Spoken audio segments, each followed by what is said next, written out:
దేవుని ఘనమైన నామమునకు మహిమ కలుగును గాక. యేసు ప్రభుల వారు ఈ భూమి మీద ఆయన నివసిస్తున్న దినాల్లో ఒక చక్కటి సంఘటన నేను మీతో పంచుకుంటున్నాను.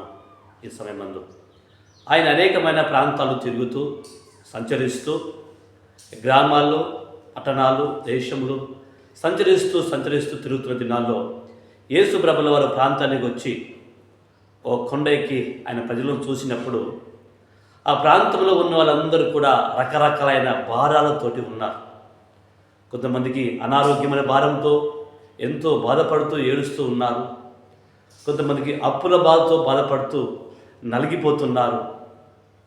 మరికొంతమందికి కుటుంబ సమస్యలు అనబడుతున్న భారంతో ఏడుస్తూ ఉన్నారు. నాలుగు గోడల మధ్య నలిగిపోతూ ఉన్నారు.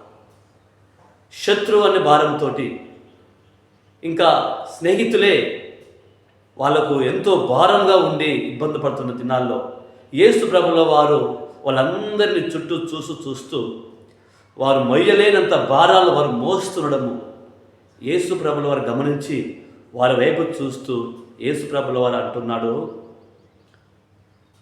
ప్రయాసపడి భారం మోసుకొంచున్న సమస్త జనులారా నా యొద్దకు రండి, నేను మీకు విశ్రాంతిని ఇస్తాను అని యేసు ప్రభుల వారు రకరకాలైన భారాలు మోస్తూ, మొయ్యలేని భారాలు మోస్తూ, నలిగిపోతూ, బాధపడుతూ, ఇబ్బందులు పడుతూ, నాలుగు గోడల మధ్య నలిగిపోతూ, కన్నీళ్ళ మధ్య సంచరిస్తూ ఉన్న వాళ్ళను యేసు ప్రభువు తన ఎద్దుకు రమ్మని ఆయన పిలిచిండు.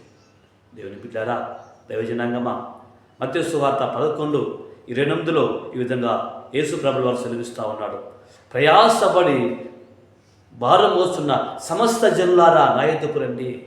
యేసు ప్రభుల వారు ఒక జాతివాది పిలవడానికి ఆయన భూమికి రాలేదు.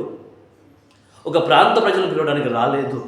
ఎంతమంది అయితే ఏ భారాలతో నలిగిపోతున్నారో, భారాలతోటి ఇబ్బంది పడుతున్నారో, రోగం అనబడుతున్న భారం కానీ, అప్పులు అనబడుతున్న భారం కానీ, చీకటి శక్తులతోటి పీడించబడుతున్న భారం కానీ, పాపపు భారాన్ని కానీ, కుటుంబ భారం కానీ, అప్పుల భారం కానీ, అనారోగ్య భారం కానీ, శత్రువుతోటి భయంకరమైన భారం కానీ, ఏ భారంతో బాధపడుతున్నా నా యొద్దకు రండి అని యేసు ప్రభుల వారు అన్నాడు. తన చుట్టూ ఉన్న వారిని చూసి తన యొద్దకు రండి, నేను మీకు లోకంలో ఇవ్వలేని విశ్రాంతిని నేను మీకు ఇస్తానని ప్రభు సెలవించి ఉన్నాడు.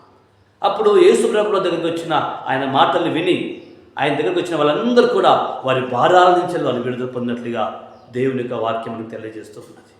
దేవుని బిడ్డారా, దైవజనాంగమా, ఈ యొక్క వాక్యం ఉంటున్న దేవుని బిడ్డారా, ఈరోజు కూడా దేవుని యొక్క వాక్యం మనతో మాట్లాడుతుంది. ఈరోజు కూడా యేసు ప్రభుల వారు నీతో నాతో ఆయన సూటిగా తేటగా మాట్లాడుతున్నాడు. నువ్వు ఏ భారాన్ని కలిగి ఉన్నా, ఆయన ఎదుగుతూ నువ్వు వచ్చినట్లయితే, కుటుంబ భారం కలిగి ఉన్నా, రోగం అనబడుతున్న భారం కలిగి ఉన్నా, సమస్యలు అనబడుతున్న భారం కలిగి ఉన్నా, పాపపు భారం కలిగి ఉన్నా, ఏ భారంతో నువ్వు నలిగిపోతున్నావో, ఏ భారంతో నువ్వు ఏడుస్తున్నావో, ఈ భారం జయించలేను, ఈ సమస్య నుంచి నేను ఎలా బయటపడతానని నువ్వు ఆలోచిస్తున్నావా?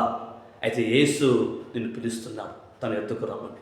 నా యొద్దకు వచ్చే వారిని నేను ఎంత మాత్రము త్రోసివేయనని ప్రభు సెలవిస్తూ ఉన్నాడు. దేవుని బిడ్డారా, అన్నాడు, ప్రయాసంతో ఉన్న భారం మొయ్యలేక భారం మోసిన వాళ్ళను యేసయ్య పిలిచి వారికి వారి భారాల నుంచి వారిని విడిపించి వారికైనా విశ్రాంతిని ఇచ్చాడు.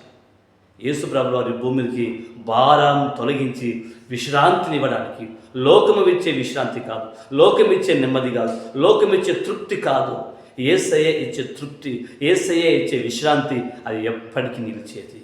Peaceful mind. యేసు ప్రభుల వారి దగ్గరికి నువ్వు వచ్చినట్లయితే నీ సకలమైన భారం నుంచి నిన్ను విడిపించి యేసు నీకు విశ్రాంతిని ఇవ్వడానికి ఆయన సిద్ధంగా ఉన్నాడు. దేవుని బిడ్డారా, మనకు మెడిసిన్ మందులు కావాలంటే మెడికల్ షాపులు కొనుక్కుంటాం, బట్టలు కావాలంటే షాపింగ్కి వెళ్ళి మనం బట్టలు కొనుక్కుంటాం, ఏదైనా వస్తువు కావాలంటే బయటికి వెళ్ళి కొనుక్కుంటాం. అయితే మన భారం నుంచి విడిపించేవాడు, మనకు మనశ్శాంతిని, నెమ్మదిని మనకి ఎక్కడ దొరుకుతున్నది? ఇది యేసుక్రీస్తులోనూ దొరుకుతుంది. ఆయన చెబుతున్నాడు, నా శాంతిని నేను మీకు అనుగ్రహించుచున్నానని. యేసు ప్రభుల వారు ఇచ్చే శాంతి, యేసు ప్రభుల వారు ఇచ్చే సమాధానం, ఆయన ఇచ్చే నెమ్మది ఈ భూమి మీద ఎక్కడ దొరకదండి. కాబట్టి ఆయన దగ్గరికి మనం రాగలిగితే మనం అనుభవిస్తున్న ప్రతి భారం నుంచే ఇతరులకు చెప్పుకోలేని భారం నుంచి ఆయనని విడిపించి నీకు సహాయం చేయడానికి యేసు ప్రభుల వారు ఈ భూమికి దిగి వచ్చిండు. ఈరోజు ఈ వాక్యం వింటున్న దేవుని బిడ్డారా, నీ భారం తొలగించడానికి యేసు వచ్చుడని నువ్వు విశ్వసించి నమ్మితే ఆయన నీ మీద ఉన్న సకల భారము తీసివేసి నీకు నెమ్మదిని దయచేస్తాడు దేవుడు. కీర్తనలు 55వ కీర్తన 22వ వాక్యం అంటుంది, నీ భారము యెహోవా మీద మోపము, ఆయన నిన్ను ఆదుకున్నవాడు. నీ భారము యేసు ప్రభు దగ్గరికి వచ్చి ఆయన చేతికి అప్పగించు, ఆయన నీకు సహాయం చేస్తాడు. నీ భారం నుంచి నీ విడిపించి నీ కృప చూపుతాడు. దేవుడి మాటలు దీవించును గాక. Praise the lord. Thank you.